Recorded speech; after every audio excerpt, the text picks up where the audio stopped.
Assalamualaikum warahmatullahi wabarakatuh. Perkenalkan, nama saya Ilham.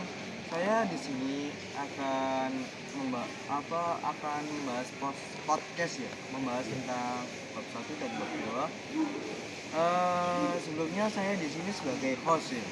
Nah, sebelumnya kita perkenalkan dulu. Yang di samping saya ini siapa? Mas Zaki. Mas Zaki ya. Ya. Dan samping kiri saya. Kasihan. Nah, Mas Ian dan Mas Zaki. Nah, Mas Ian ini sebagai narasumber 1 dan Mas Zaki ini sebagai narasumber 2. Nah, tanpa basa-basi kita langsung masuk aja ya ke materinya. Bab 1. Pengertian sejarah. Nah, di sini ada yang tahu nggak sih apa yang maksud dari pengertian sejarah itu apa? Sejarah yaitu sebuah kejadian atau peristiwa yang terjadi pada masa lampau. Peristiwa yang terjadi di masa lampau ya. Iya. Oke, itu yang dimaksud dengan sejarah. Oke, kita langsung next ke cara berpikir. Cara berpikir ya. Nah, cara berpikir ini dibagi menjadi berapa? Ada berapa lah, Mas Hadi? Ada dua. Ada dua, apa aja Mas Hadi? Deskrip, Diakronik. diakronik dan sinkronik. Nah, diakronik dan sinkronik. Mas Ian bisa sebelumnya kita membahas ini, kita tanyakan lagi ke Mas Zaki. Mas Zaki, diakronik itu apa sih maksudnya? Diakronik itu kalau nggak salah Sepengetahuan dulu. sepengetahuan saya nih. Itu kayak pada masa raja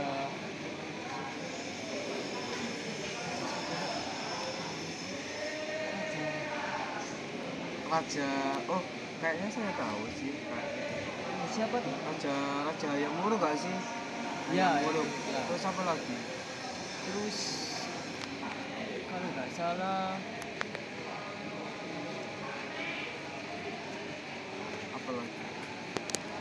Mas, maaf. Selain Raja yang muruk apa lagi? itu perang di Oh, perang di Bulu. Berarti itu ada dua ya? Perang di Penegoro dan masa pemerintahan Raja yang buruk. Nah, Mas Zaki tahu nggak pada masa itu tahun berapa? kalau nggak salah yang yang buruk yang itu tahun berapa? 1350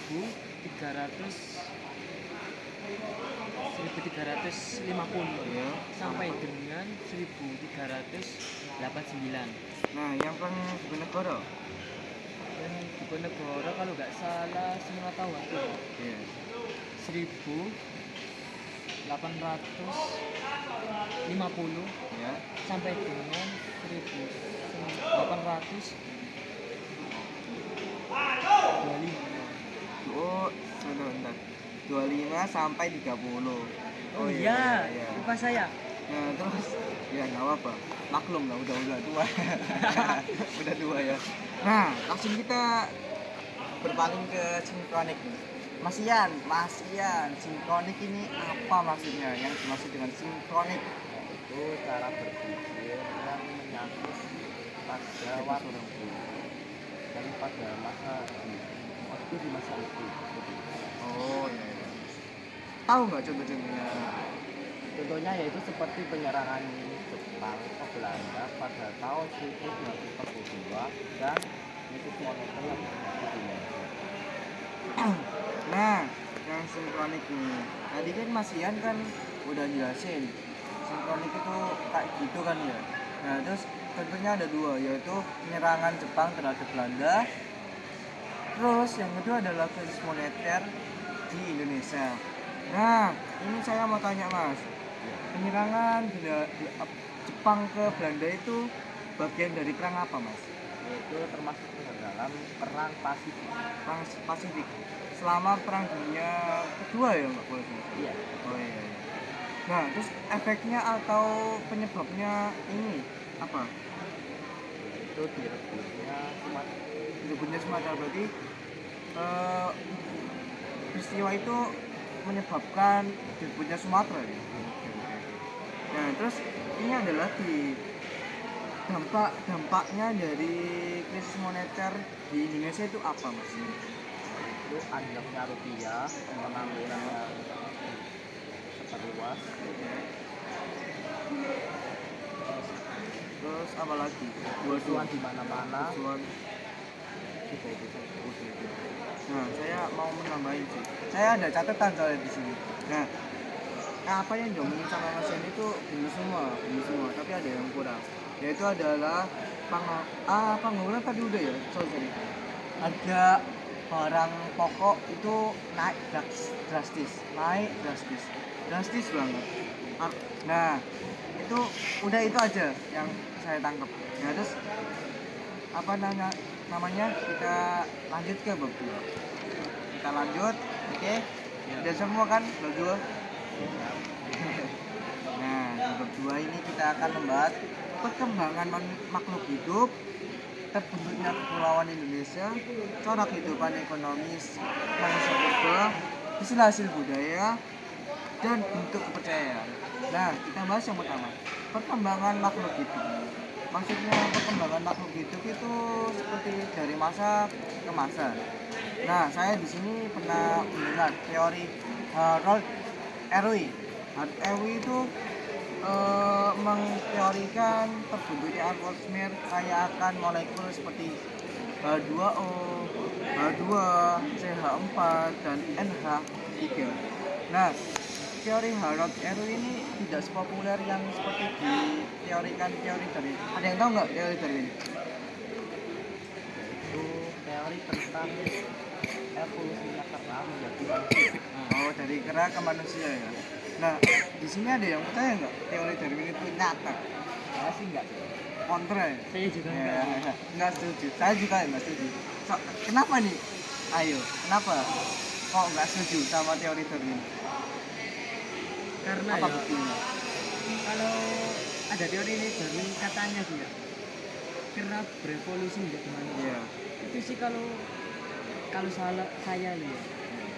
Kalau itu sih enggak, soalnya kalau benar-benar kera itu berevolusi, kera itu akan hilang atau enggak ada. Punah ya? Digantikan, Punah. digantikan manusia itu. Ya, soalnya kan katanya teori Darwin kan kera ke manusia. Nah, buktinya itu masih ada kera nih ya? Iya, Masih ada banyak. kera di dunia binatang pun pun binatang. Kayak kalau misalnya terbukti pasti banyaknya manusia makin dinginnya kera kan? Iya. Nah, kita next ke terbentuknya Kepulauan Indonesia. Nah, gak usah jauh-jauh ke Kepulauan Indonesia. Kita masuk ke Pulau Jawa, Provinsi Jawa Timur. Kota kita sendiri, kota Sidoarjo. Nah, ada yang tahu nggak di sini yang terbentuknya Sidoarjo? Sidoarjo itu terkenal karena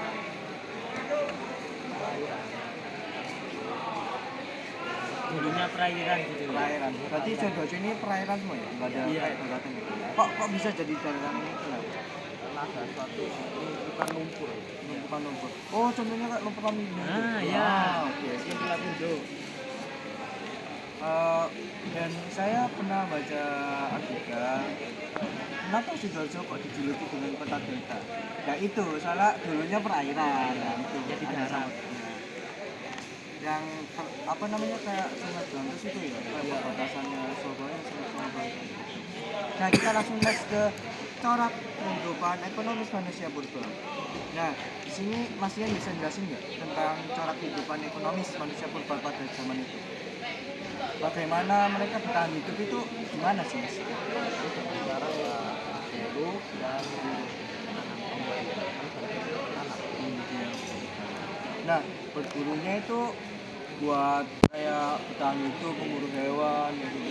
Nah, bukannya berburu hewan terus kan Pak pasti bakal habis kan hewannya. Itu gimana antisipasinya? Kayak gimana solusinya biar tidak akan habis?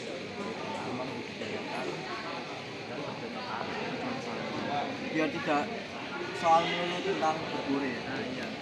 Nah, orang-orang mah ada zaman itu hebat kan. Kayak apa namanya?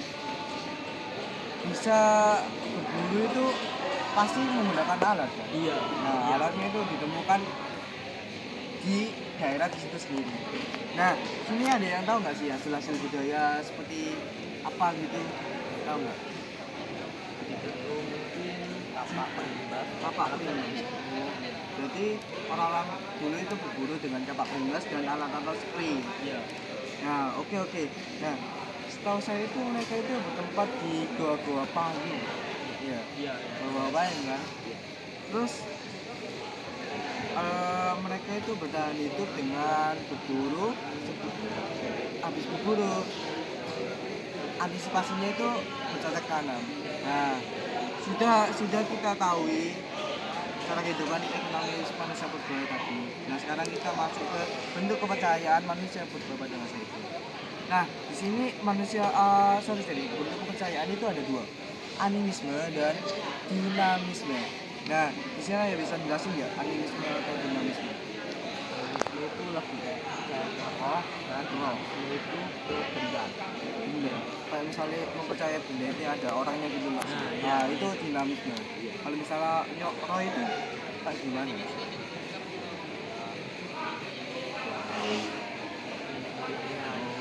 Kayak ada orang meninggal terus ya berpikiran ada roh yang bergentayangan. Kayak aku pernah dengar berita kalau misalnya ada roh gentayangan karena tubuhnya FBI dia dibunuh terus bagian-bagian tubuhnya itu hilang semua ya kan. Iya. Jadinya rohnya gentayangan buat dikembalikan jadi satu.